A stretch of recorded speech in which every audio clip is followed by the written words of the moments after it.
वो अक्सर कहा करते थे कि इंसान अगर हमेशा अपनी मौत को याद रखे तो कभी कोई गलत काम नहीं कर सकता। एक चुटकी खाक लेकर हाथ में कभी अपने बारे में भी सोचा करो। मैं सोचता हूँ कि किसी का अगर भला हो सके अपने से तो वो कोशिश करें जहां तक मुमकिन हो। वो पसंद है मुझे और मुझे वो ना पसंद है कि कोई किसी का बुरा करना चाहता है। ये क्या है? इंसानियत नहीं है ये। एक शेर है ना, बस के दुश्वार है हर काम का आसान होना, आदमी को भी मयसर नहीं इंसान होना। तो आदमी से इंसान बनने के लिए भी मंजिल है। आदमी तो सब है, लेकिन इंसानियत किस में? वो इंसान है क्या? आप सब आदमी है।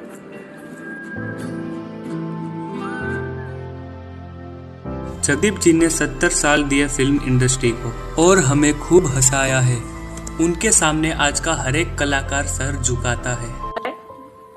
आजादी वतन की ले आए, आजाद दिलों को करना है, कागज पे कोरा नक्शा है, कागज पे कोरा नक्शा है, रंगों को अभी तो भरना है। बाबा की जरूरत नहीं, समझने की भी जरूरत है। हाँ। उन्हें अल्फा समारोह के भारतीय सिनेमा में अमूल्य योगदान के लिए सम्मानित किया गया था। जगदीप सर व्हील चेयर पर अवार्ड लेने पहुंचे थे। इस सितारे की चमक हमेशा बरकरार रहेगी और जगदीप जी का अभिनय खास करके कॉमेडी क्षेत्र में मील का पत्थर है। 70 साल के अपने फिल्मी कैरियर में फिल्मों में हमें हंसी के फुहारे उठाते जगदीप जी के जीवन में उनके संजीदा चेहरे के पीछे इतनी बड़ी कहानी छुपी है, ये हम बता नहीं सकते। मैंने कहा दादा रोने की क्या बात है? अरे हमको सब कॉमेडियन समझते हैं, हमारे आंखों में भी आंसू है ना, आने दो। ये सब हुल्लड़ हो गए, काटा कुटी हो गई। बम्बई में आके हम सड़क पे आ गए और अपने ही खिलौने में मेरी माँ हम बेच के खाना खा रहे थे। ये कुछ आज़ादी देखी मैंने। तो शायरी का बहुत शौकीन था, तो मैं एक मुशायरे में बैठा हुआ था और उसमें नशर था आपसे, तो उसकी सदारत कर रहे थे। मैं बैठा बड़े शौक से सुन रहा था। अच्छे से शायर थे, अच्छा कलाम था। तो इतने में अचानक लाउड स्पीकर पर कहा गया कि गांधी जी का स्वर्गवास हो गया, उनको गोली लगी। धक्का लगा हम सब लोगों को, एकदम सब सन्नाटा छा गया और मुशायरा कैंसिल हो गया। ये वाकया बहुत दर्दनाक मैंने सुना अपने कानों से। इतना महात्मा आदमी और उसको बेदर्दी से कत्ल कर दिया गया। उसने कितनी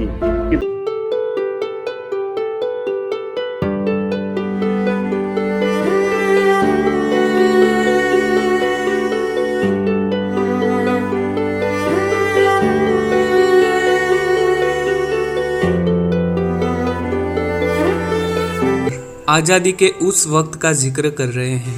फिल्मों में भी देखकर हमारी रूह कांप जाती है। उन्होंने वो दौर जिया है, वो कैसे भूल सकते हैं। वो दौर उनकी जिंदगी का कैसे एक हिस्सा बन गया। उस दौर ने उनका बचपन उनसे छीन लिया। उस दौर ने उनका घर बार, खानदान, परिवार, भाई बहन सब कुछ छीन लिया। उनके संजीदा चेहरे के पीछे छुपी हुई उनके जीवन की कहानी किसी फिल्मी कहानी से कम नहीं है। आजादी सुनने को छोटा सा लफ्ज है, लेकिन इसके पीछे बहुत गमनाक भयानक दास्तानें हैं जिनको सोचकर मेरा चेहरा संजीदा है। मैं कॉमेडियन हूँ, लेकिन बहुत दर्द है मेरे दिल में। मैंने देखा है किस तरह से लोग तितर बितर हुए। 3 आजादियां हुई, उनमें 1857 में कितनी जाने गए। उसके बाद बापूजी की आजादी हुई, उसके बाद हिंदुस्तान पाकिस्तान की आजादी हुई। ये कैसी आजादियां थी? कितने लोग तलवारों से और किन किन औजारों से मारे गए। ये आज़ादी बहुत मुश्किल से मिली है। तो मुझे एक शेर याद आता है, अल्लामा इकबाल हिंदुस्तान के बहुत मशहूर शायर बीते हैं, उनके 2 शेर मैं, सारे जहां से अच्छा हिंदुस्तान हमारा, हम बुलबुलें हैं इसकी ये गुलसितां हमारा, मजहब नहीं सिखाता आपस में बैर रखना, हिंदी है हम वतन है हिंदुस्तान हमारा। जगदीप जी को तो हम सभी जानते हैं। जगदीप जी का असली नाम सैयद इश्तियाक अहमद जाफरी था। उनके पिताजी का नाम सैयद यावर हुसैन जाफरी था। उनकी माँ का नाम कनीज़ फातिमा था। उनके पिता दातिया झांसी के पास मध्य प्रदेश में बैरिस्टर थे, लेकिन फिर भी जगदीप जी की पढ़ाई नहीं हो सकी। उनका बचपन फूलों भरी सेज नहीं था, बहुत ही क्रूर और चुनौती भरा रहा। जब स्थिति सही हो तो इंसान को सब कुछ पाना आसान हो जाता है, लेकिन जब स्थिति बुरी हो तो जैसे पानी के बहाव के उल्टी तरफ तैरने जैसा हो जाता है। जगदीप जी ने बहुत ज़्यादा मेहनत की, जिद्दोजहद की। अल्लाह ने उन्हें उनकी मेहनत का फल भी दिया। ऐसे कठिन दौर में भी उन्होंने कभी ना मिटने वाली पहचान बनाई और उन्होंने जीत हासिल की। ये जीत उन्हें बिना मेहनत किए झोली में आकर नहीं गिरी। उस जीत को पाने के लिए उन्होंने जीत और मेहनत की है। जीत एक मकाम मिल जाने के बाद भी ज़रूरी है कि उस मकाम पर सही तरीके से मुशक्क़त और शिद्दत के साथ आगे बढ़ा जाए। इंसान मेहनत करे तो क्या कुछ नहीं कर सकता, ये उन्होंने साबित कर दिखाया।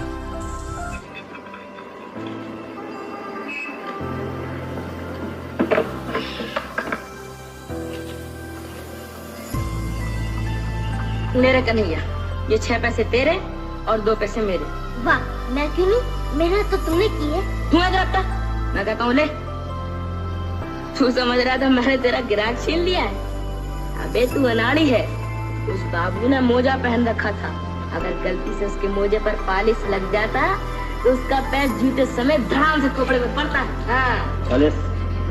मेरे पास काला पालिश नहीं बाबूजी, उसके पास करेक्ट फर्स्ट क्लास पालिश करता है। हाँ बाबू। घर पे का नहीं आ, बाबूजी का पालिश कर। ओ बाबूजी पालिश, बड़े बाबू।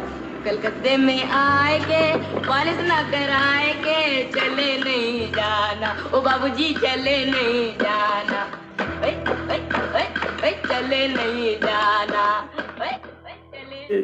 एक शेर याद आता है, अल्लामा इकबाल हिंदुस्तान के बहुत मशहूर शायर बीते हैं, जिस खेत से दहकां को मयसर न हो रोटी, दहकां यानी किसान, जिस खेत से दहकां को मयसर न हो रोटी, उस खेत के हर खोशे गंदुम को जला दो, उसके हर दाने को, गेहूं के दाने को जला दो, जिससे किसान को रोटी मयसर न हो। ये वो दौर आ गया क्या? हम देख रहे हैं कि फांसी लग रही, किसान मर रहे जा रहे हैं। ये आज़ादी हासिल करके हम कहाँ पहुंच गए? इसके बारे में एक फिल्म बनाई थी बिमल राय ने, 2 बीघा जमीन, जिसमें किसान की दास्तान थी और किस किस तरह से वो अपनी 2 बीघा जमीन को बचाना चाहता है। कलकत्ते में रिक्शा चलाता है वगैरह वगैरह। आखिर में मालूम होता है कि वो उसकी जमीन चली गई और उस जमीन के ऊपर शराब का कारखाना बन गया और वो अंधेरों में चला गया। खुदकुशी कर दी होगी उसने। क्या है? दिखा क्या उठाया है? कुछ नहीं भाई, कुछ नहीं। चोर कहीं का, कुछ नहीं। क्या दिखा क्या चुराया है? दिखा। भाग यहाँ से, भाग।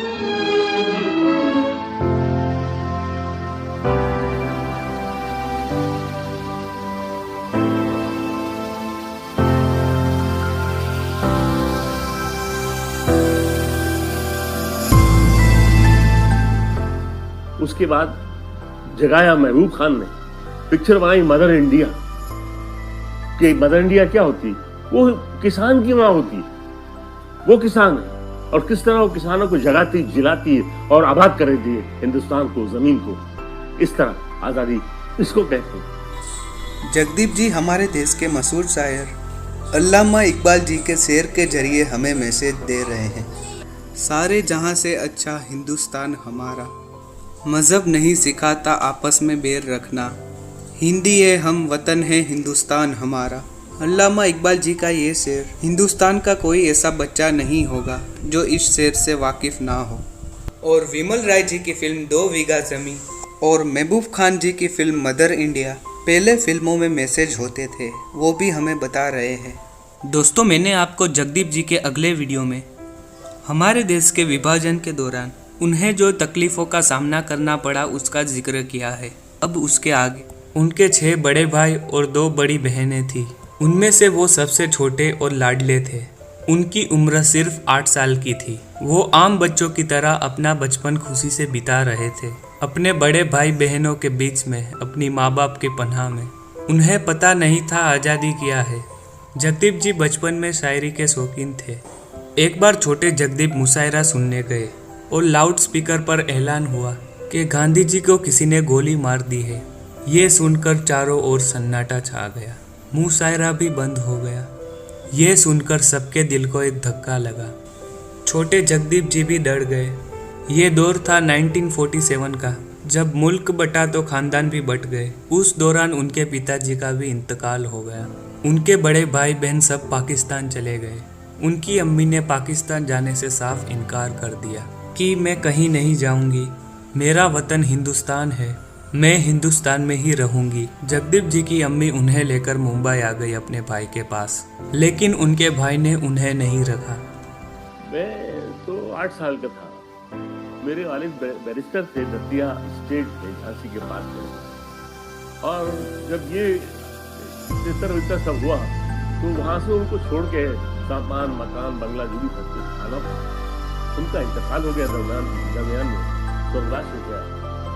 तो भाइयों ने माँ को मुझे रखा नहीं, 8 साल का था। माँ ने कहा चल बेटा, जैसे मदर इंडिया में जैसे नर्गिस ने बच्चों को लेके चली, चल बेटा कोई बात नहीं है। अब उनकी माँ के पास कुछ नहीं था सिवाय गरीबी के। ना खाने को था, ना रहने को ठिकाना। इसलिए वो उनकी अम्मी माहिम में मखदूम शाह बाबा की दरगाह पर जाकर बैठ गए।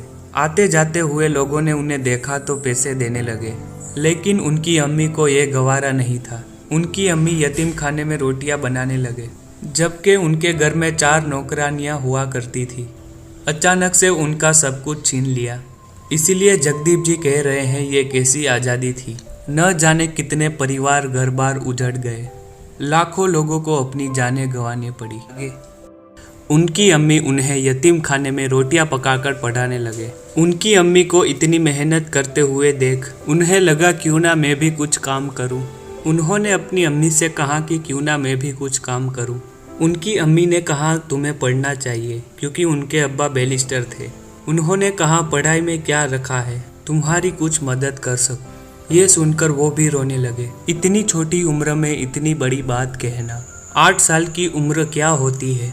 अपने बड़े भाई बहनों के साथ दुलार करने की, पढ़ने की उम्र होती है और अपने दोस्तों के साथ खेलने की उम्र होती है। 8 साल की इतनी छोटी उम्र में इतनी बड़ी बात कहना।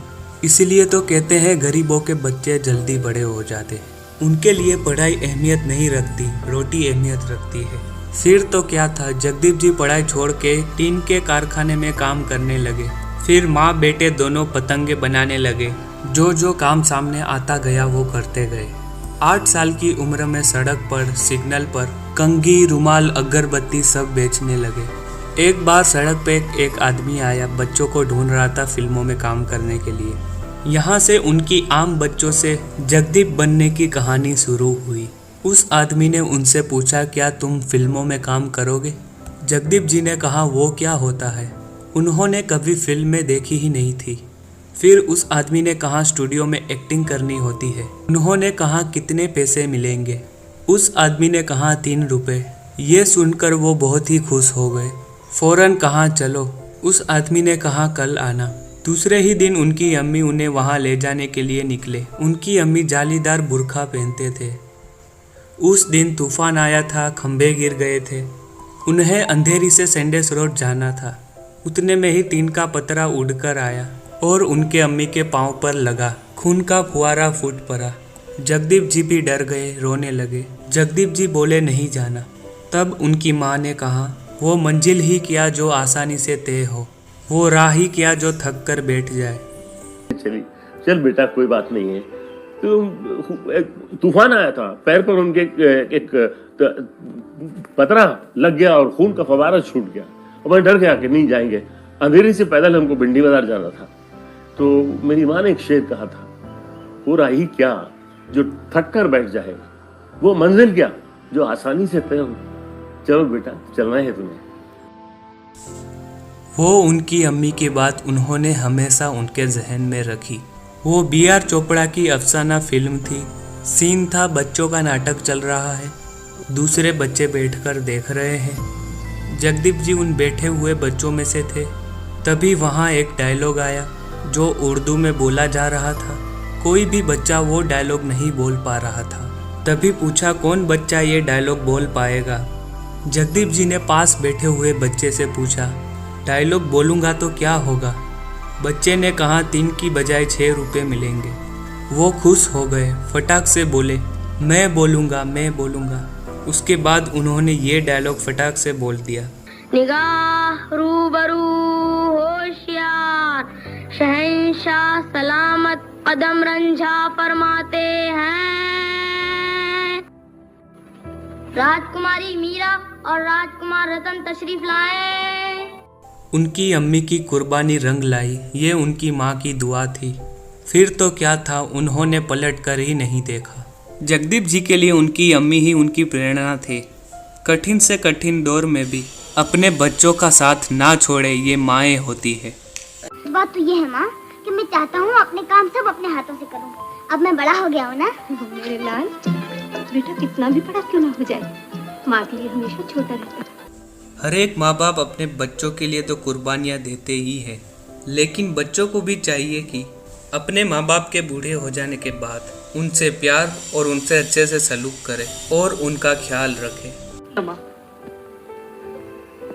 अभी तक तुम्हारा बुखार नहीं उतरा? माँ, उतर गया बेटा, जरा अपने लिए कांजी बना लो।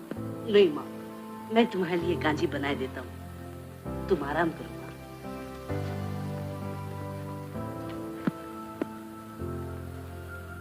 कितना प्यारा लड़का है। जगदीप जी अपनी अम्मी से बहुत ही प्यार करते थे।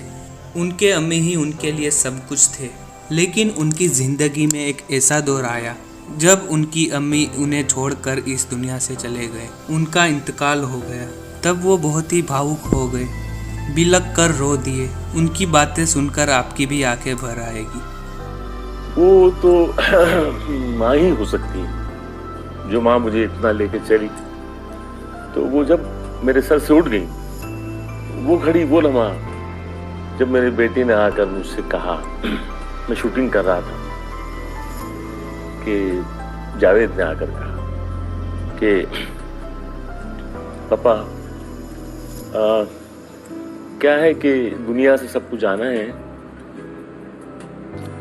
और सब चले जाते हैं दुनिया से। पापा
लेकर उसका नाम